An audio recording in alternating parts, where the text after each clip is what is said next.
Creating a test in Excel using the if function. Suppose we had a list of numbers that are class marks for some given students. We want to know who's going to pass and who's going to fail based on the average.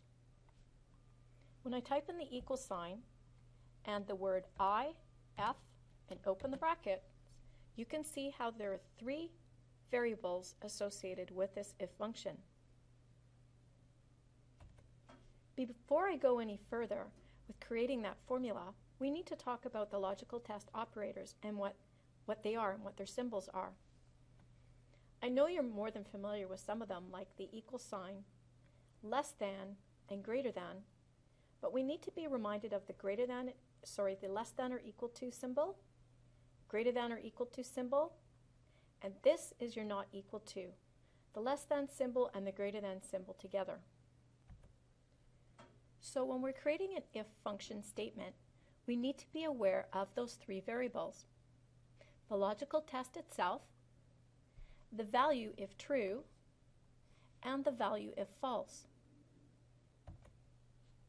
In the case of our class marks example, perhaps we want the students to have an average that's greater than or equal to 70 in order for them to pass. So the logical test would be, is the average greater than or equal to 70? And if it is, they will pass. If it isn't, in other words it's false, they will fail. Returning back to our class marks example, we can see after I typed in the equal sign and the if function, open bracket, those three variables. So if we want our student to be able to pass, that average, and I clicked on the first student's average and it brought up F2, has to be greater than or equal to 70. Notice now, according to the syntax, I need to put in a comma to separate the logical test from the first value, which will be true.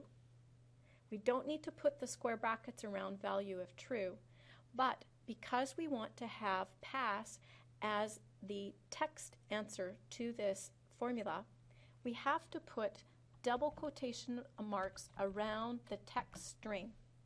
You could put whatever characters you want in the middle of this text string, in the middle of these double quotation marks. It could be uppercase, lowercase, mixed case, but if you want to have text, you have to have double quotation marks around it. I put in a comma to separate the value if true from the value if false. You might remember if that student doesn't get an average of greater than or equal to 70, that student will fail. We need to complete the syntax with a closing brackets. And once we do that, the variable list disappears and we can see those brackets there right around the three variables. I press enter, and we could have figured this out in our head, but indeed this student is going to fail because the average is not greater than or equal to 70. If I double click on the bottom right hand corner here for autofill, it's actually going to fill all the way from this point to the last row that's got some data in it.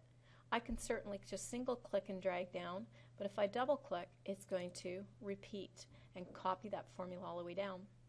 So here are the students that have passed.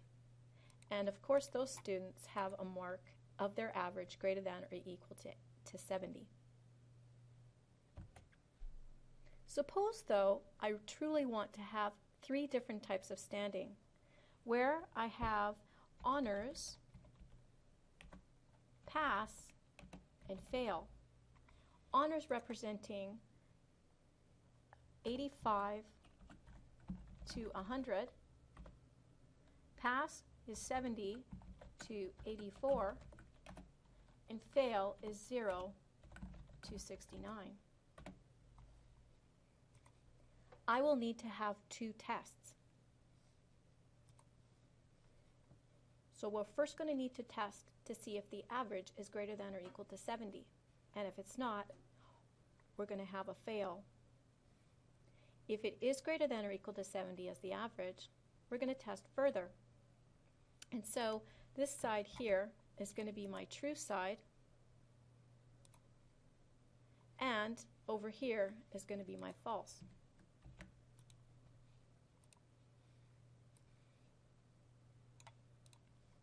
A little bit off here, but you get the picture. So is the average greater than or equal to 85? Yes, it is. The student gets honors.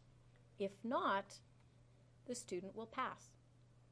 So pass is yes, average is greater than or equal to 70, but not greater than or equal to 85. We start this again with an equal sign. IF, open bracket. Logical test, we're still using average. Greater than, equal to 70, comma, value if true. Now remember, we were having another test at this point for the true side of the first test. So we do another if, open bracket, still using average, greater than, equal to 85, comma. If the average is greater than or equal to 70, as well as greater than or equal to 85, the student will be awarded honors. Notice the double quotation marks around this text string. Comma, average is greater than or equal to 70, but not greater than or equal to 85, the student at least is going to pass. Close the brackets.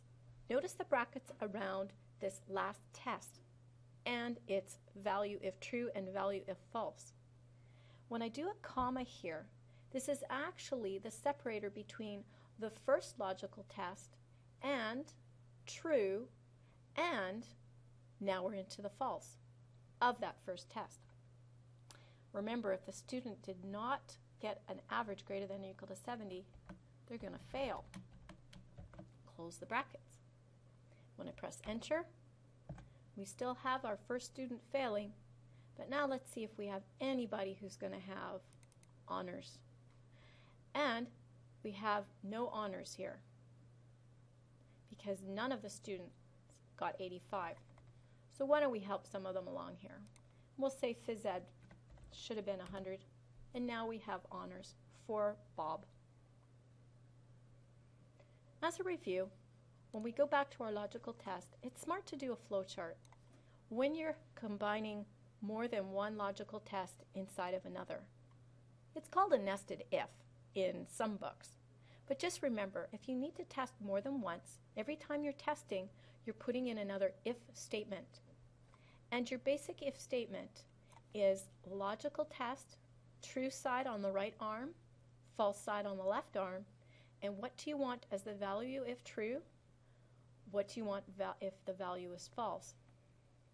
I need to tell you that if you wanted to have numbers as the answer instead of text, and so in here, if the person got greater than or equal to 85 as the average, we could put in 100. Notice no double quotation marks.